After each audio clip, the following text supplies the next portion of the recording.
If someone gets upset when you set a boundary, that's usually the clearest sign that you needed to set one.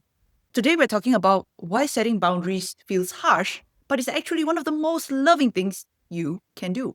If you stick with me to the end, I'll show you how to set boundaries without guilt, even if you've always been the nice one. Let's be honest, we all want peace in our relationships. We want to feel safe, respected, and free to say no without drama. We want love, the kind that doesn't come at the cost of our sanity. But here's the trap. We think being nice means never upsetting anyone. We confuse people pleasing with kindness. And so we stay quiet. We tolerate too much. And slowly we lose ourselves.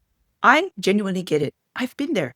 I used to think setting boundaries meant I was being selfish or too much. But the truth, I was abandoning myself just to keep the peace. And the longer we delay setting boundaries, the more resentment builds. The more we train others that it's okay to walk all over us. Eventually, you either explode or shut down. That's not love. That's survival. So let's flip the script. Let's talk about how to set boundaries with love, clarity, and power. Here's what worked for me, and it might help you too. The first tip, boundaries are not walls, they're doors. Boundaries aren't about pushing people away. They're about showing others how to access us with care. It's not, you can't talk to me. It's, you can talk to me, just not like that. Boundaries aren't a punishment. They're an instruction manual for loving us better. The second tip, discomfort doesn't mean you're doing it wrong. Repeat after me. I can be kind and firm. People might get uncomfortable when you change the rules, especially if they benefited from the old ones. That's okay. Their discomfort isn't your danger. Think of it like this. It's like upgrading your Wi-Fi password.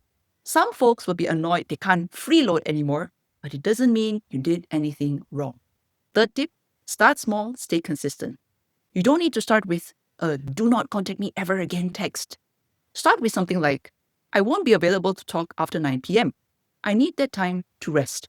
Then hold that line. Small boundaries consistently enforced create massive change. Fourth tip, guilt is a sign you're healing. Guilt often shows up when we start choosing ourselves. It's not a sign you're doing something wrong. It's a sign you're doing something different. Sit with it. Don't run.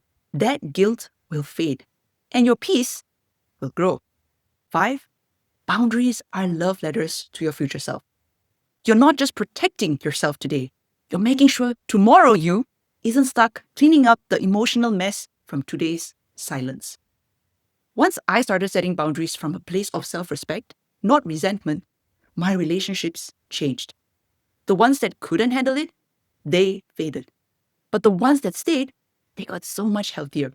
And most importantly, I became someone I actually respected. And so you can too. Let me leave you with this. What's one boundary your future self would thank you for setting today? Do share with me in the comments. Let's talk. And if this hit home, don't forget to like, subscribe, and share it with someone who needs to hear this today. You deserve relationships where you don't have to shrink to be loved.